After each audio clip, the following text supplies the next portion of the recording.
Welcome back. ಹಸಿರು ಬಣ್ಣಕ್ಕೆ ಕೆರೆ ನೀರು, ಕಲುಷಿತ ನೀರಿನ ಆತಂಕ, 8,000 ಜನರಿಗೆ ಸಂಕಷ್ಟ, ಹದಗೆಡ್ತಾ ಇದೆ ಮಕ್ಕಳ ಆರೋಗ್ಯ. ತಿರ್ಲಾಪುರ ಜನರ ಆಗ್ರಹವೇನು?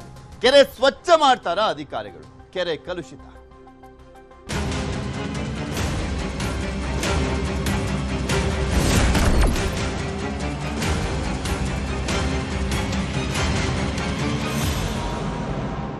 ಧಾರವಾಡದ ತಿರ್ಲಾಪುರ ಕೆರೆ ನೀರು ಕಲುಷಿತಗೊಂಡಿದೆ. ಹಸಿರು ಬಣ್ಣಕ್ಕೆ ತಿರುಗಿರುವಂತದ್ದು ತಿರ್ಲಾಪುರ ಕೆರೆಯ ನೀರು. ಕಲುಷಿತ ನೀರಿನಿಂದ ತಿರ್ಲಾಪುರದಲ್ಲಿ ಆತಂಕ ಮನೆ ಮಾಡಿದೆ. ಧಾರವಾಡದ ತಿರ್ಲಾಪುರ ಕೆರೆ ನೀರು ಕಲುಷಿತಗೊಂಡಿದೆ. ಹಸಿರು ಬಣ್ಣಕ್ಕೆ ತಿರುಗಿರುವಂತದ್ದು ತಿರ್ಲಾಪುರ ಕೆರೆಯ ನೀರು. ತಿರ್ಲಾಪುರದಲ್ಲಿ 8,000ಕ್ಕೂ ಅಧಿಕ ಜನ ಇದ್ದಾರೆ. ಕೆರೆಯ ನೀರನ್ನೇ ಬಳಕೆ ಮಾಡ್ತಿರುವಂತ ಜನ ಕೆರೆ ನೀರನ್ನೇ ಬಳಕೆ ಮಾಡ್ತಾ ಇದ್ದಾರಂತೆ. ಕೆರೆಯ ನೀರಿನ ಮೇಲೆ ಅವಲಂಬಿಸಿರುವಂಥದ್ದು ಆ ಊರಿನ ಕೃಷಿ ಎಲ್ಲವೂ ಕೂಡ. ಹಸಿರು ಪಾಚಿ ಕಟ್ಟಿದೆ ಆ ನೀರು. ಇದೇ ನೀರನ್ನ ಕುಡಿಲಿಕ್ಕೂ ಕೂಡ ಬಳಸ್ತಾ ಇದ್ದಾರಂತೆ ಗ್ರಾಮಸ್ಥರು. ಕಲುಷಿತ ನೀರು ಬಳಕೆಯಿಂದ ಹದಗೆಡ್ತಾ ಇರುವಂಥದ್ದು ಆರೋಗ್ಯ. ತಿರ್ಲಾಪುರ ಕೆರೆ ಸ್ವಚ್ಛಗೊಳಿಸುವಂತೆ ಗ್ರಾಮಸ್ಥರು ಆಗ್ರಹಿಸ್ತಾ ಇದ್ದಾರೆ. ಶುದ್ಧ ಕುಡಿಯುವ ನೀರಿನ ಘಟಕ ಇದ್ರೂ ಹಣ ದುಬಾರಿ. ಪ್ರತಿ 20 ಲೀಟರ್ಗೆ 7 ರೂಪಾಯಿ ಹಣ ನೀಡಬೇಕಾಗಿದೆ. ಹೀಗಾಗಿ ಕೆರೆ ನೀರು ಸ್ವಚ್ಛಗೊಳಿಸುವಂತೆ ಜನ ಆಗ್ರಹಿಸ್ತಾ ಇದ್ದಾರೆ. ಸ್ವಚ್ಛ ಅಂದ್ರೆ ಯಾವ ರೀತಿಯಾಗೊಳಿಸ್ತಾರಪ್ಪ? ಈ ಫುಲ್ ನೀರನ್ನು ಹೊರಗೆ ಬಿಟ್ರಂತೂ ಮುಗಿದೋಯ್ತು ಕತೆ. ಸ್ವಚ್ಛಗೊಳಿಸ್ಬೇಕು ಅಂದ್ರೆ ಬೇರೆ ಆಪ್ಷನ್ಸ್ ಯಾವ ರೀತಿಯಾಗಿದೆ ನೋಡ್ಬೇಕಲ್ಲ ಅದನ್ನ. ಸದ್ಯ ಮಳೆ ಕೊರತೆಯಿಂದ ಬದಲಾಗದ ಕೆರೆಯ ನೀರು. ಉತ್ತಮ ಮಳೆ ಸುರಿದಿದ್ರೆ ಕೆರೆಯ ನೀರನ್ನ ಅಟ್ಲೀಸ್ಟ್ ಹೊರಗಡೆ ಬಿಟ್ಟು ಒಂದು ಸ್ವಲ್ಪ ಕ್ಲೀನ್ ಮಾಡಿಸ್ಬೋದಿತ್ತು. ಈಗ ಹಸಿರು ಬಣ್ಣದ ನೀರನ್ನೇ ಬಳಸುವಂತ ಅನಿವಾರ್ಯತೆ. ಕೆರೆ ಸ್ವಚ್ಛಗೊಳಿಸುವಂತೆ ಗ್ರಾಮಸ್ಥರು ಆಗ್ರಹಿಸ್ತಾರೆ. 7 ರೂಪಾಯಿ ಜಾಸ್ತಿ ಅನ್ಕೊಂಡು ನೀವೇನಾದ್ರೂ ಈ ಒಂದು ಹಸಿರಿಗೆ ತಿರುಗಿರುವಂತ ನೀರನ್ನು ಕುಡಿದ್ರೆ ಅಲ್ಲಿ 70,000 ರೂಪಾಯಿ ಖರ್ಚು ಮಾಡಬೇಕಾಗತ್ತೆ. 7 ರೂಪಾಯಿ ಜಾಸ್ತಿ ಅನ್ಬಿಟ್ಟು. ಹಸಿರು ಕಲರ್ ಬಂದೈತ್ರಿ, ಅದ್ರಾಗ ಹುಳ ಆಗ್ಯಾವೋ ಏನ ಒಟ್ಟ ಈ ತಪ್ಪಲಕ್ಕಾಗೈತೆ ಗೊತ್ತಿಲ್ಲ. ಮೊದಲು ಭಾಳ ತಿಳಿಯಿತ್ರಿ ಇದು ನೀರು. ಈಗ ಏನೈತಿ ಫಿಲ್ಟರ್ ನೀರು ಕೊಡ್ತಾರೆ 7 ರೂಪಾಯಿಗೊಂದು. ಅದ್ರದಕ್ಕೆ ಕಾಳು ಬೇಳಿ ಕುದಿಯಂಗಿಲ್ಲ. ಹೊಳ್ಳಿ ಊರಾಗೆಲ್ಲ ಮಕ್ಕಳು ಮರಿ ವಾಂತಿ ಬೇದಿ, ದೊಡ್ಡವರು ಸಣ್ಣವರು, ಮತ್ತು 4 ದಿನ ಮಲ್ಕೊಳ್ಳೋದು, 4 ದಿನ ದವಾಖಾನಿಗೆ ಹೋಗೋದು, 4 ದಿನ ಮಲ್ಕೊಳ್ಳೋದು. ಇದ ನೀರ ಕುಡಿತೇವ್ರಿ, ಇದನ್ನ ಬಳಸ್ತೇವ್ರಿ. ಇದಿಲ್ದ ಏನಿಲ್ರಿ. ಮಳಿ ಇದ್ರ ಏನಾರಕತಿ, ಮಳಿನೂ ಇಲ್ಲ. ಈಗ ನಮ್ಮೂರ್ ಕೆರೆ ನೀರು ಕುಡಿಯಾಕ ಬರವಲ್ರಿ, ಪೂರ ಕೆಟ್ಟು ಬಿಟ್ಟೈತಿ. ಹಳದಿ ವರ್ಣ ಆಗೈತಿ, ಹಸಿರು ಆಗೈತ್ರಿ ನೀರು. ಒಳ್ಳೆದ ಮಕ್ಕಳು ಮರಿಗೆಲ್ಲ ಡಿಸೆಂಟ್ರಿ ಹತ್ತೋದು, ಒಳ್ಳೆ ನೆಗಡಿ ಕೆಮ್ಮು ಜ್ವರ ಬರೋದು. ಒಳ್ಳೆ ಸುತ್ತು ಕಡೆ ಕಂಟಿ ಐತಿ, ಆ ಕಂಟಿ ತಪ್ಪಲ ನೀರೊಳಗೆ ಬಿದ್ದ ಕ್ಯಾಸ ನೀರು ಪೂರ ಕಲುಷಿತ ಆಗೈತಿ. ಈ ನೀರು ತೆಗೆದ ಕ್ಯಾಸ ಕಾಲುವೆಕ್ಕೆ ನೀರು ತೊಗೊಂಡು ಕ್ಯಾಸ ಹೊಸ ನೀರನ್ನು ತುಂಬಿಸಿದ್ರೆ ನಮಗೆ ಕುಡಿಯೋಕೆ ಯೋಗ್ಯವಾಗಿ ಆಕೈತಿ. ಇಲ್ಲಾಂದ್ರೆ ನಾವು ಆರೋಗ್ಯದಂತ್ರ ಭಾಳ ಹಾಳಾಕತ್ತೀವಿ. ಒಂದು ಲೆಕ್ಕಕ್ಕೆ ನೀರು 60% ನೀರು ಸರಿಯಾಗದ್ರಿ ಮಳೆ ಆದ್ರೆ. ಇಲ್ಲಾಂದ್ರೆ ಇಲ್ಲ, ಮಳಿನೇ ಇಲ್ಲಲ್ರಿ. ಇದ್ರ ಬಗ್ಗೆ ಇನ್ನಷ್ಟು ಮಾಹಿತಿಯನ್ನು ಕೊಡ್ತಾ ಹೋಗ್ತಾರೆ ನಮ್ಮ ಧಾರವಾಡದ ಪ್ರತಿನಿಧಿ ಮಂಜುನಾಥ್. ನಮ್ಮ ಜೊತೆ ದೂರವಾಣಿ ಸಂಪರ್ಕದಲ್ಲಿದ್ದಾರೆ. ಮಂಜು, ಕೆರೆನ ಕ್ಲೀನ್ ಮಾಡಬೇಕು, ಹಸಿರು ಪಾಚಿ ಕಟ್ಬಿಟ್ಟಿದೆ, ಹಸಿರಿಗೆ ತಿರುಗಿಬಿಟ್ಟಿದೆ ಅಂದರೆ ಕ್ಲೀನ್ ಅಂದರೆ ಹೆಂಗೆ ಮಾಡೋಕ್ಕಾಗತ್ತೆ ಇವಾಗ ಅಂತ? ಏನು ನೀರನ್ನು ಹೊರಗೆ ಬಿಟ್ಬಿಟ್ಟು ಹೋದರೆ ಅದು ಕೂಡ ದೊಡ್ಡ ಸಂಕಷ್ಟ. ಶುದ್ಧ ಕುಡಿಯುವ ನೀರಿನ ಘಟಕ ಇದೆ, 7 ರೂಪಾಯಿ ಅನ್ನುವಂಥ ದುಬಾರಿನ ಆರೋಗ್ಯಕ್ಕಿಂತ. ಹೌದು ಪೃಥ್ವಿರಾಜ್, ಧಾರವಾಡ ಜಿಲ್ಲೆ ನವಲಗುಂದ ತಾಲೂಕಿನ ತಿರ್ಲಾಪುರ ಗ್ರಾಮದಲ್ಲಿ ಏನಂತಂದ್ರೆ ಬಹುತೇಕ ಜನರು ಈ ಕೆರೆಯ ನೀರನ್ನೇ ಅವಲಂಬನೆ ಮಾಡಿದ್ದಾರೆ ಅಂತ ಹೇಳ್ಬೋದು. ಈ ಗ್ರಾಮದಲ್ಲಿ 8,000ಕ್ಕೂ ಅಧಿಕ ಜನರು ವಾಸವಾಗಿದ್ದಾರೆ. ಆದ್ರೆ ಇಲ್ಲಿರುವಂತ ನವಲಗುಂದ ಭಾಗ ತಾಲೂಕಿನಲ್ಲಿ ಬಹುತೇಕವಾಗಿ ಮಲಪ್ರಭಾ ಒಳದಂಡೆಯ ನೀರಿನ ಕಾಲುವೆಯ ಮುಖಾಂತರ ನೀರನ್ನ ಕೆರೆಗೆ ಸಂಗ್ರಹ ಮಾಡುತ್ತೆ. ಜೊತೆಗೆ ಮಳೆ ನೀರನ್ನು ಕೂಡ ಸಂಗ್ರಹ ಮಾಡಿದಂತಹ ನೀರನ್ನ ಇಲ್ಲಿ ಅತಿ ಹೆಚ್ಚಾಗಿ ಕುಡಿಯೋದ್ರಿಂದ ಕೆರೆ ನೀರು, ಯಾಕಂತಂದ್ರೆ ಇಲ್ಲಿಯ ಜನರಿಗೆ ಆರೋಗ್ಯಕ್ಕೆ ಹೊಂದ್ಕೊಂಡಿರೋದ್ರಿಂದ ಈ ಕೆರೆ ನೀರನ್ನೇ ಅವಲಂಬಿಸಿದ್ದಾರೆ.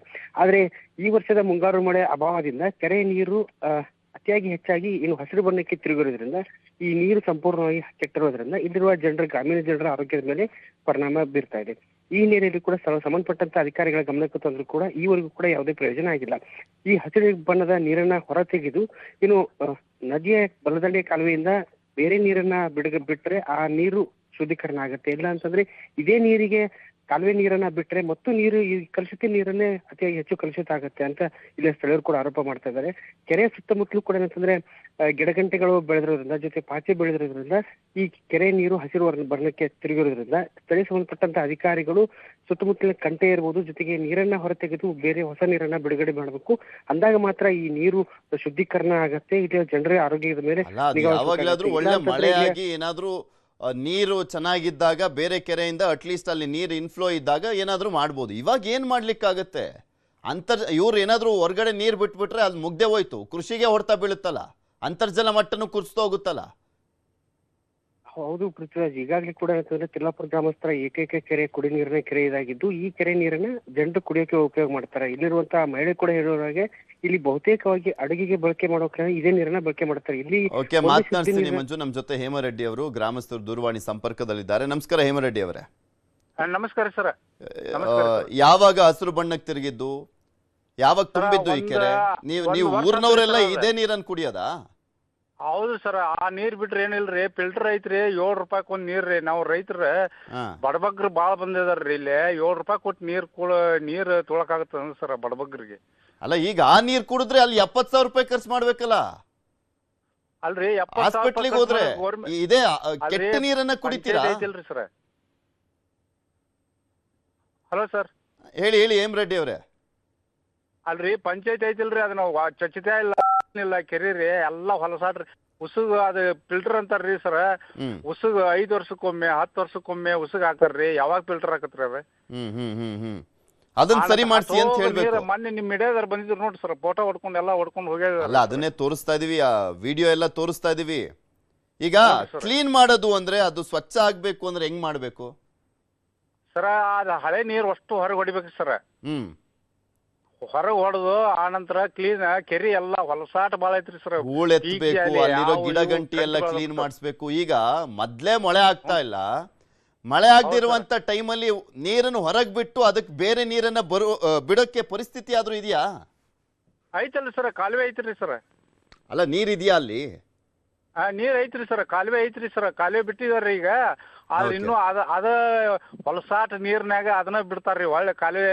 ಓಕೆ, ಅಲ್ಲಿನ ಸಿಇಒ ಗಮನಕ್ಕೆ ತರ್ತೀವಿ, ನೋಡೋಣ ಏನ್ ಮಾಡ್ತಾರೆ ಅಂತ. ಧನ್ಯವಾದ ನ್ಯೂಸ್ 18 ಜೊತೆ ಮಾತನಾಡಿದಕ್ಕೆ. ಸಿಎಂ ಡಿಕೆ ಶಿವಕುಮಾರ್ ಅವರ ಮನೆಗೆ ಗೌತಮ್ ಅದಾನಿ ಅವರು ಬಂದಿದ್ದಾರೆ. ಅದಾನಿ ಗ್ರೂಪ್ಸ್ ಅಧ್ಯಕ್ಷ ಗೌತಮ್ ಅದಾನಿ ಸಿಎಂ ಭೇಟಿಯಾಗಿ ಗೌತಮ್ ಅದಾನಿ ಚರ್ಚೆಯನ್ನ ಮಾಡಿದ್ದಾರೆ. ಸದಾಶಿವನಗರದ ಮನೆಯಲ್ಲಿ ಇಬ್ಬರು ಕೂಡ ಚರ್ಚೆಯನ್ನ ಮಾಡ್ತಾ ಇರುವಂತದ್ದು. ಗೌತಮ್ ಅದಾನಿ ಭಾರತದ ಒನ್ ಆಫ್ ದಿ ಮೋಸ್ಟ್ ದೊಡ್ಡ ಬಿಸ್ನೆಸ್ ಮ್ಯಾನ್, ಬಿಲೇನಿಯರ್. ಮಾತೆತ್ತಿದ್ರೆ ಕಾಂಗ್ರೆಸ್ನವರು ಆರೋಪ ಮಾಡೋದು, ಮೋದಿ ವಿಚಾರಕ್ಕೆ ಸಂಬಂಧಪಟ್ಟಂತೆ ಬೈಯೋದು ಇದೇ ಗೌತಮ್ ಅದಾನಿ ಅವರನ್ನು. ಇವತ್ತು ಡಿಕೆ ಶಿವಕುಮಾರ್ ಅವರ ನಿವಾಸಕ್ಕೆ ಬಂದಿದ್ದಾರೆ ಗೌತಮ್ ಅದಾನಿ ಅವರು. ಅವ್ರು ಬರುವಂತದ್ದೇನಕ್ಕೆ, ಯಾವ ಕಾರಣಕ್ಕೋಸ್ಕರ ಭೇಟಿ ಆಗ್ತಾರೆ? ಇನ್ವೆಸ್ಟ್ಮೆಂಟ್ ಮಾಡಲಿಕ್ಕೆ ಬರೋದು. ಡಿಕೆ ಶಿವಕುಮಾರ್ ಅವರ ಮನೆಗೆ ಬಂದಿದ್ದಾರೆ ಗೌತಮ್ ಅದಾನಿ ಅವರು, ಚರ್ಚೆಯನ್ನ ಮಾಡ್ತಾ ಇದ್ದಾರೆ. ಸಹಜವಾಗಿ ಕುತೂಹಲ ಕೆಡೆ ಮಾಡಿಕೊಟ್ಟಿದೆ. ಯಾಕೆಂದ್ರೆ ಕಾಂಗ್ರೆಸ್ನವರಿಗೆ ಕಾಣಿಸೋದು ಒಂದಿಬ್ರೆ ಬಿಸ್ನೆಸ್ ಮ್ಯಾನ್ಗಳು. ಯಾಕೆಂದ್ರೆ ಮೋದಿ ಗೌರ್ಮೆಂಟು ಎಲ್ಲ ರೀತಿಯಲ್ಲೂ ಹೆಲ್ಪ್ ಮಾಡ್ತಾ ಇರುವಂಥದ್ದು ಅವರಿಗೆ ಅಂತ ಮಾತೆತ್ತಿದ್ರೆ ಆರೋಪ ಮಾಡ್ತಾರೆ. ಇವತ್ತು ಅದೇ ಗೌತಮ್ ಅದಾನಿ ಅವರು ಡಿಕೆ ಶಿವಕುಮಾರ್ ಅವರ ನಿವಾಸದಲ್ಲಿದ್ದಾರೆ. ಇದ್ರ ಬಗ್ಗೆ ಇನ್ನಷ್ಟು ಡೀಟೇಲ್ಸ್ ಅನ್ನ ಕೊಡ್ತಾ ಹೋಗ್ತಾರೆ ನಮ್ಮ ಪ್ರತಿನಿಧಿ ಕಾರ್ತಿಕ್. ನಮ್ಮ ಜೊತೆ ನೇರ ಸಂಪರ್ಕದಲ್ಲಿ ಜಾಯ್ನ್ ಆಗಿದ್ದಾರೆ. ಕಾರ್ತಿಕ್, ಮಾತೆತ್ತಿದ್ರೆ ಬೈತಾರೆ ಅದಾನಿ ಗ್ರೂಪ್ ಅವರಿಗೆ, ಅದಾನಿ ಅವರಿಗೆ ಬೈತಾರೆ ಕಾಂಗ್ರೆಸ್ನವರು. ಇವತ್ತು ಅದೇ ಗೌತಮ್ ಅದಾನಿ ಅವರು ಸಿಎಂ ಡಿಕೆ ಶಿವಕುಮಾರ್ ಅವರ ನಿವಾಸಕ್ಕೆ ಬಂದಿದ್ದಾರೆ. ಅವ್ರು ಬಂದಿದ್ದಾರೆ ಅಂದ್ರೆ ಸ್ಪೆಷಲಿ ಇಲ್ಲಿ ಇನ್ವೆಸ್ಟ್ ಮಾಡುವಂತ ನಿಟ್ಟಿನಲ್ಲೇ ಚರ್ಚೆ ಆಗೇ ಆಗುತ್ತೆ. ಏನ್ ಚರ್ಚೆ ಆಗ್ತಾ ಇರುವಂತದ್ದು, ಸದ್ಯಕ್ಕೆ ಏನ್ ಅಪ್ಡೇಟ್ ಸಿಗ್ತಾ ಇದೆ, ಯಾವಾಗ ಬಂದ್ರು? ಪೃಥ್ವಿ, ಕಳೆದ ಕೆಲ ದಿನಗಳಿಂದಲೂ ಕೂಡ ಕಾಂಗ್ರೆಸ್ ಸಾಕಷ್ಟು ವಿಚಾರಗಳಲ್ಲಿ ಅದಾನಿಯವ್ರನ್ನಿರ್ಬೋದು ಹಾಗೆ ಅಂಬಾನಿಯವ್ರನ್ನ ಟೀಕೆನ ಮಾಡ್ತಾನೆ ಇತ್ತು. ಅದರಲ್ಲೂ ರಾಹುಲ್ ಗಾಂಧಿ ಅವರು ಅದಾನಿಯವರನ್ನ ಪ್ರತಿ ಬಾರಿಯೂ ಕೂಡ ಎಳೆದು ತರ್ತಾ ಇದ್ರು. ಈ ಒಂದು ಅದಾನಿ ಮತ್ತು ಅಂಬಾನಿಯವರ ಮೂಲಕವಾಗಿ ಕೇಂದ್ರ ಸರ್ಕಾರ ಅಧಿಕಾರಕ್ಕೆ ಬಂದಿದೆ ಅನ್ನುವಂಥ ರೀತಿಯಲ್ಲಿ ಸಾಕಷ್ಟು ಟೀಕೆಗಳನ್ನು ಮಾಡ್ತಿದ್ರು. ಆದರೆ ಈಗ ವ್ಯತಿರಿಕ್ತ ಅನ್ನುವಂತೆ ಸಿಎಂ ಡಿಕೆ ಶಿವಕುಮಾರ್ ಅವರ ಮನೆಗೆ ಅದಾನಿ ಇವರು ಇವತ್ತು ಅಲ್ಲಿ ಭೇಟಿಯನ್ನು ಕೂಡ ಕೊಟ್ಟಿರುವಂಥದ್ದು. ಕಳೆದ 20 ನಿಮಿಷಗಳಿಂದಲೂ ಕೂಡ ಅವರೊಂದಿಗೆ ಚರ್ಚೆಯನ್ನು ಕೂಡ ಮಾಡ್ತಿದ್ದಾರೆ. ಪ್ರಮುಖವಾಗಿ ರಾಜಕೀಯವಾಗಿ ನೋಡುತ್ತಾ ಹೋದರೆ ಈ ಒಂದು ಏನು ಭೇಟಿ ಏನಿದೆ, ಸಹಜವಾಗಿ ವಿಪಕ್ಷಗಳು ಕೂಡ ಇದನ್ನ ಟೀಕೆಯೂ ಕೂಡ ಮಾಡಬಹುದು. ಯಾಕಂದ್ರೆ ಪ್ರತಿ ಬಾರಿಯೂ ಕೂಡ ನೀವು ಅದಾನಿ ಅವರ ಹೆಸರನ್ನು ಹೇಳ್ಕೊಂಡು ಬಿಜೆಪಿಯನ್ನು ಟೀಕಿಸ್ತಾ ಹೋಗ್ತೀರಾ. ಆದ್ರೆ ಈಗ ಸಿಎಂ ಡಿಕೆ ಶಿವಕುಮಾರ್ ಅವರು ಅವರೊಂದಿಗೆ ಸಭೆಯನ್ನು ನಡೆಸಿದ್ದಾರೆ ಅನ್ನುವಂಥದ್ದು. ಆದ್ರೆ ಕರ್ನಾಟಕದ ಹೂಡಿಕೆ ವಿಚಾರಕ್ಕೆ ಸಂಬಂಧಪಟ್ಟಂತೆ ಇದು ಮಹತ್ವದ ಬೆಳವಣಿಗೆ ಅಂತ ಅನ್ಸುತ್ತೆ. ಈಗಾಗಲೇ ಹಲವು ರಾಜ್ಯಗಳಲ್ಲಿ ಅದಾನಿ ಗ್ರೂಪ್ ಇನ್ವೆಸ್ಟ್ ಅನ್ನು ಕೂಡ ಮಾಡ್ತದೆ.